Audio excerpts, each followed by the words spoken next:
कि आने वाले समय में कभी हमारा देश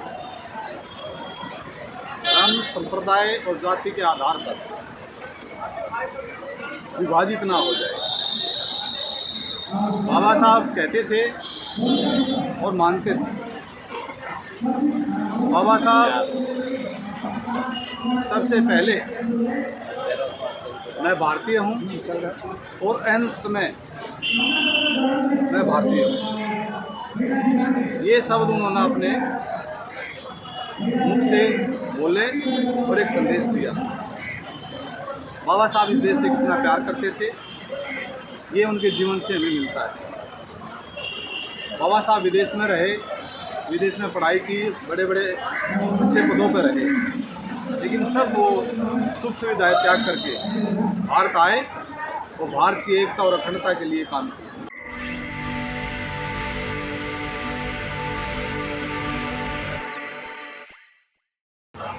जय भीम।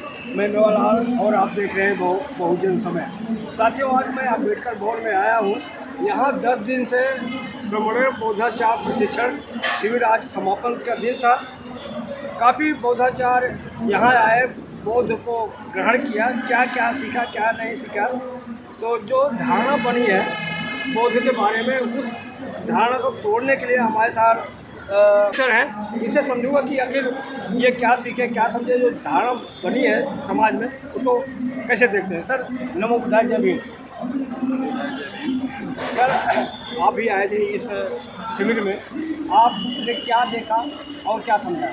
सबसे पहले तो मैं बहुजन समय और बहुजन दिशा जो आपका सोशल मीडिया का चैनल है, उसके लिए मैं आपको बधाई देता हूँ और आपका स्वागत करता हूं कि आपने कीमती समय निकाल करके आप आए और हमारे विचार लेने का आपने कष्ट किया। उसके लिए मैं आपका आभार प्रकट करता हूं। जी बहुत धन्यवाद। जी सर, मैं अक्सर देता हूं कि जो बौद्धों का जो विचार है, जो तथागत बुद्ध बाबा साहब के लोगों ने सीखा, कहा जाता है कि जब बाबा साहब ने बौद्ध ग्रहण किया तो उस समय 10 लाख अनुयायी थे, लेकिन अब तो कितनी संख्या बढ़ना चाहिए, लेकिन सीमित मुझे कहीं पर नज़र नहीं लगता कि बौद्ध का प्रचार प्रसार हो रहा है, या कि बौद्ध के विरोध में इतना षड्यंत्र रचा जा रहा है कि बौद्ध आज देख रहा हूँ कि जो बाबा साहब के समय था वो समापन की तरफ जा रहा है। ये इसके पीछे क्या कारण आप देख रहे हैं?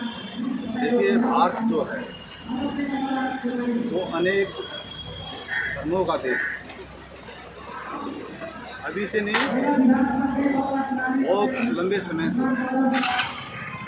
इन सब बातों को देखते हुए बाबा साहब ने देश की एकता और अखंडता के लिए संविधान में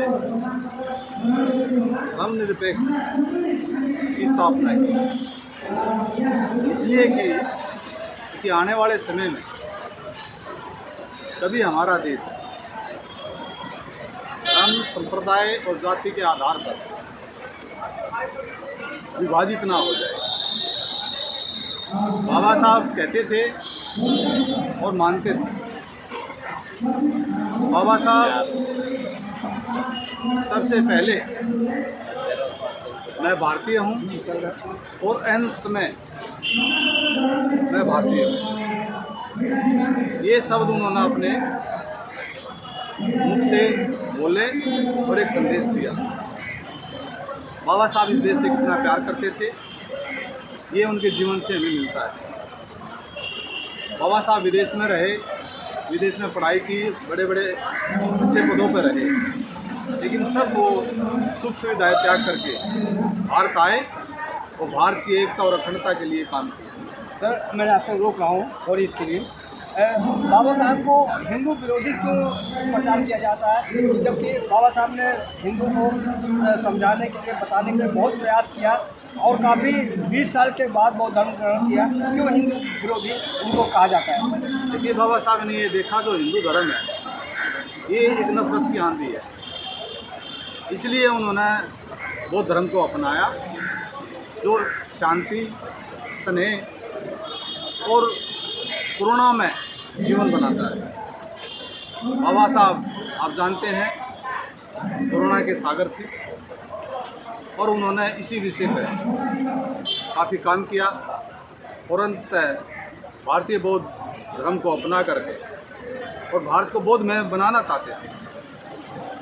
इन सब बातों को देखते हुए जो इस देश को कमज़ोर करना चाहते हैं, जाति के आधार पर इसका विभाजन करना चाहते हैं, उन लोगों से ये चीज़ बर्दाश्त नहीं हुई, इसलिए वो अपना काम कर रहे हैं। बाबा साहब का जो संदेश है उसको बहुजन लोग जो हैं बाबा साहब के सपने को साकार करने के लिए दिन रात एक किए हुए हैं, और मैं उम्मीद करता हूँ बहुजन समाज बाबा साहब के सपने को ज़रूर साकार करेगा।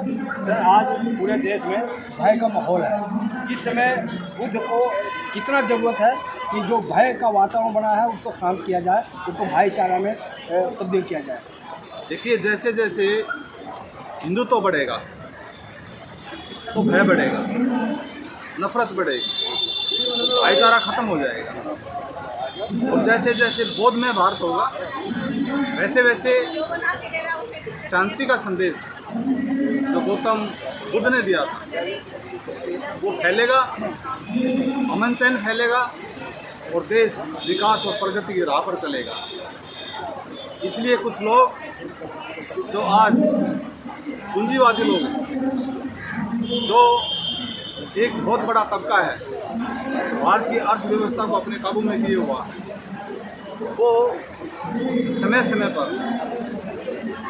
इस चीज़ का फ़ायदा उठाता है और इस चीज़ में देश की बर्बादी के लिए काम करता रहता है। बौद्ध में बनने के लिए और बनाने के लिए बहुत बड़े संघर्ष की ज़रूरत है। इसलिए बाबा साहब ने समाज को शिक्षित, संगठित और संघर्ष करने की इच्छा जाहिर की और लोगों को जागरूक करने के लिए ये स्लोगन दिए। तो स्लोगन के आधार पर भी आज बहुजन समाज जो समझता है, जो शिक्षित वर्ग है, वो काम कर रहा है, लेकिन उसके सामने भी बहुत सारी समस्याएं हैं। इसलिए समय लगेगा, लेकिन परिवर्तन जरूर आएगा। सर, मैं आपसे जानना चाह रहा हूँ कि आज आप वैसे कहोगे कि I love Buddha, I love Ambedkar, हाँ तो आई लव मोहम्मद का लिया पठान। देखिए, ये देश जो है ना संविधान से चलता है। संविधान जो है हमें सिखाता है, और सिद्धांत के जो अनुच्छेद हैं उसके अनुरूप लोकतंत्र में प्रत्येक नागरिक को आज़ादी है। वो किसी भी धर्म में या किसी भी स्थिति में अपने आप जहाँ उसको खुशी मिलती है वो कार्य कर सकता है। अगर किसी इंसान की खुशी के साथ या उसके साथ भेदभाव कोई ऐसी भावना से कार्य करता है तो संविधान उसकी रक्षा करता है, और ये देश संविधान से चलेगा, और देश भी संविधान से चलते हैं। लेकिन ये हमारा सौभाग्य है कि विश्व लेवल पर अगर हम बात करें तो सबसे अच्छा संविधान भारत का है। इसलिए भारत में परिवर्तन आएगा, और इस परिवर्तन की जो मेहनत है उसमें हम ऐसे ही अग्रणी रहे। सर, आज का युवा पीढ़ी को क्या समझाएंगे? आज का युवा पीढ़ी मॉडर्न अपने आप को मानता है, लेकिन जो बुजुर्ग माँ बाप हैं जो उनको पढ़ा कर लिखा कर डॉक्टर इंजीनियर वकील बना, बड़े बड़े उनको पद पर दिया, नौकरी पा करके आज माँ बाप को छोड़ दे रहे हैं, कह रहे हैं कि आश्रम में जाओ। तो ऐसे बच्चे माँ बाप के साथ बैठ नहीं रहे हैं, बाप की बात सुन नहीं रहे हैं। इन बच्चों को क्या मॉडर्न ज़माना यही कहा जाएगा कि बच्चों को माँ बाप ने पढ़ाया लिखाया, इतना होशियार किया, लेकिन आज माँ बाप से दूर हो रहे हैं? इसका सबसे बड़ा कारण है डिजिटल जो इंडिया है। आज साइंस का युग है। साइंस के युग में आप जानते हैं कि आज का युवा जो है वो शिक्षित होना चाहता है और शिक्षा का महत्व भी समझता है। इसलिए उसके पास जो लिमिटेड समय है, उस लिमिटेड समय में वो अपने शिक्षा को देना चाहता है। वो उसको दिखाई देता है अगर हम धर्म के आधार पर आगे बढ़ेंगे तो एक दिन हम लड़ेंगे और इस देश का विभाजन हो जाएगा। नहीं, मेरा उत्तर नहीं आया सर। मेरा कि आज के बच्चे जो माँ बाप के पास बैठ नहीं रहे, माँ बाप की बात सुन नहीं रहे, क्या माँ बाप पढ़ा लिखा के इसलिए उनको कि हमारे बच्चे हमारी बात नहीं मानेंगे, हमारी बात नहीं सुनेंगे। आज बच्चे अपने ऊपर डिपेंड हो गए, शादी हो गया, माँ बाप को क्या करें। बच्चों को संस्कार शुरू से दिए जाते हैं। हमारे बच्चे हमारे साथ बैठते हैं, हमारे बच्चे हमारे अनुसार काम करते हैं, हमारे बच्चे वेल एजुकेटेड हैं। इसलिए आप भी अपने बच्चों को साथ रखकर उसको अच्छे संस्कार दें। आपको बहुत मैं जीवन को बताएं। आपका कहने मतलब वो माँ बाप की कमी है जो बच्चे आप माँ बाप की बात नहीं माने, आप ये कहना है। हाँ, वो माँ बाप जो है अपने बच्चे को शिक्षित करें और उसको बताएं। क्या जो शिक्षित बच्चा है वो नहीं माँ बाप को कह रहा है जहाँ आश्रम में जाओ। देखिए, इसमें हमारे जहाँ तक मेरी सोच है, डॉक्टर इंजीनियर वकील की बात कर रहा हूँ, आप शिक्षित की बात कर रहे हैं। डॉक्टर इंजीनियर जो है ना, वो हमारे जो बहुजन समाज के लोग हैं वो ऐसा नहीं करते। कुछ पूंजीपति लोग हैं जो इस धारणा में पड़े हुए हैं और वो इस तरह के काम करते हैं क्योंकि उनके पास पैसा है। पैसे के आधार पर वो माँ पैसे से ज़्यादा प्यार करते हैं, इसलिए अपने माँ बाप के पास मैं आपको उदाहरण दे रहा हूँ। भारतीय बौद्ध महासभा के अध्यक्ष यशी बौद्ध आज वो अकेले घर में नौकर रखे हैं, खाना पीना बच्चे जो है अमेरिका में पढ़ रखे हैं। अरे बाबा पिताजी जो लाइब्रेरी आपने लाखों का रखा है इसको बेच दो, ऐसे बच्चे तैयार हैं जो कि यहाँ से अध्यक्ष थे और प्रोफेसर थे। बच्चों को उन्होंने दूर रखा। जैसे आपने बताओ अमेरिका रहते हैं, बच्चों को अपने संग रखिए, उनको अपना इतिहास पढ़ाइए। जब वो आपके इतिहास को जान जाएंगे तो आपसे दूर नहीं भागेंगे। सर बुद्ध जिसका इतिहास की नॉलेज नहीं है वो दूर भागेंगे। जी, मैं बौद्ध धर्म के बारे में थोड़ा आपसे जानना चाहता हूँ। क्या बौद्धों में आडंबर नहीं है? बौद्धों में ऐसा कुछ नहीं है, लेकिन कुछ जगह या कुछ समय के अनुसार कोई भी चीज़ प्रॉपर नहीं हो पाती है। उसी के लिए तो संघर्ष चल रहा है। अगर किसी कोने से कोई आडंबर को साबित तो उसी को खत्म करने और कम करने के लिए तो संघर्ष कर रहे हैं। मैं कह रहा हूँ कि बौद्ध धर्म तो एक वैज्ञानिक धर्म है ना, तो जिस तरह से हनुमान चालीसा में अगरबत्ती दिखाकर जब हनुमान चालीसा पढ़ते हैं, अगर उसी तरह से आप बुद्ध के सामने अगरबत्ती दिखा रहे हैं, मोमबत्ती दिखा रहे हैं, बुद्ध वंदना करते हैं, इनमें दोनों क्या फ़र्क है? उनमें ये फ़र्क है कि बुद्ध द्वारा जो करुणा प्रज्ञाशील जो मोमबत्ती का एक सवाल है, लेकिन उसमें ऐसा कुछ नहीं है जो कि हम दूसरी जगह देखते हैं। जो अंतर बताइए ना हमें दर्शकों को। अंतर बहुत है। अंतर यही है, केवल वो एक केवल उसको प्रकाश में करने के लिए और एक एग्जाम्पल देने के लिए इसका क्या मीनिंग इतना ही है, लेकिन उसमें पाखंड नहीं। आपके कहने से मान लिया जाए? हाँ, बिल्कुल मान लीजिए। प्रमाण क्या, तर्क क्या, आधार क्या है, बताइए ना। उसमें आप देखिए कि जब भी कोई प्रोग्राम होते हैं यहाँ ये चीज़ लगाई जाती है, उसमें बड़ा ध्यान से लोग, महिलाएं और जो इंसान सब इकट्ठे होकर के, बच्चे इकट्ठे होकर के सुनते हैं, समझते हैं। लेकिन आप दूसरी जगह जाएंगे तो उसमें मैं हमसे आपको रोक रहा हूँ भजी साहब। मैं कितने बौद्धाचार्य को देखा हूँ कि यहाँ पर 10 दिन सम्मेलन करेंगे, जब कांवड़ आएंगे तो कांवड़ लेने गए हैं। उसमें किसी न किसी तरह की मैनिपुलेशन होती हैं। कुछ मित्रता के भाव में कुछ लोग इसी काम में लगे हुए हैं। अब जो समय आएगा तो इनको भेजना है लालच दे करके। कुछ लोग आर्थिक आधार पर इतने आडंबर किसको मानते हैं आप?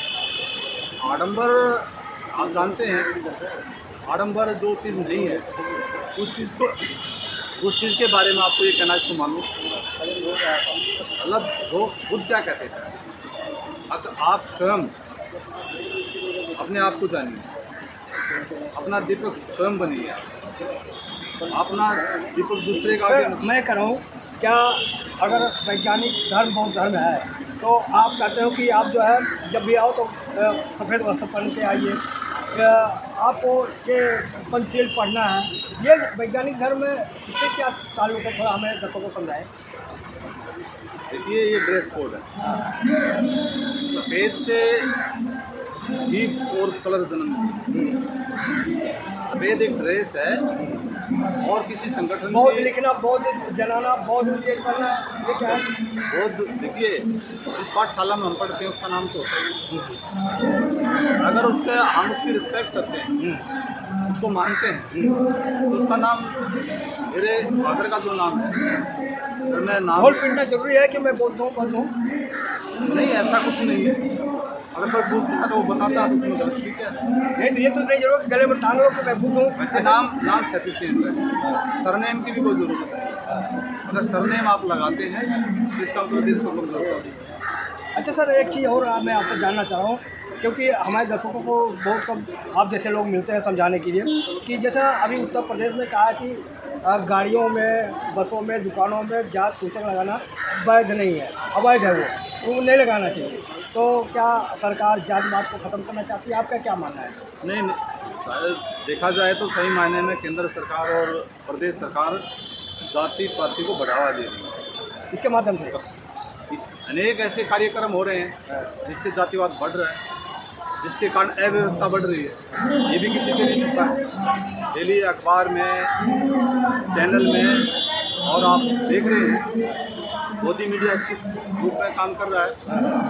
तो इट इज़ वेरी क्लियर कि ये देश को डिवाइड करना चाहिए। सर लास्ट में सवाल, सोशल मीडिया के बारे में आपका क्या सोचा? सोशल मीडिया फेक न्यूज फैलाता है, भ्रमित मीडिया देता है, असली मीडिया जो सभी समाचार है मेन मीडिया है। सही मायने में तो देखा जाए, आज के दिन सोशल मीडिया ने जो कमाल किया है, जो ईमानदार, जो निष्पक्ष है, जो बहुत सारे खतरों से खेल करके, अपना कीमती समय दे करके और जो कार्य कर रहा है वो सराहनीय है, वो बधाई का पात्र है। सोशल मीडिया स्ट्रॉन्ग होना चाहिए और सोशल मीडिया के लिए व्यवस्था ऐसी होनी चाहिए कि उसका परिवार, उसका घर या वो स्वयं आर्थिक आधार पर मजबूत बन सके, क्योंकि वो समय देता है अपना और वो ईमानदारी से सही बात टेलीकास्ट करता है। मैनिपुलेशन नहीं है। तो बड़े चैनल हैं वो मैनिपुलेशन करके दिखाते हैं। चलो सर, आपने समझ लिया, बहुत बहुत धन्यवाद। तो साथियों देख सकता है कि फौजी सर ने कैसी बातचीत हमारी नहीं, प्रतिक्रिया जरूर बताएं। मैं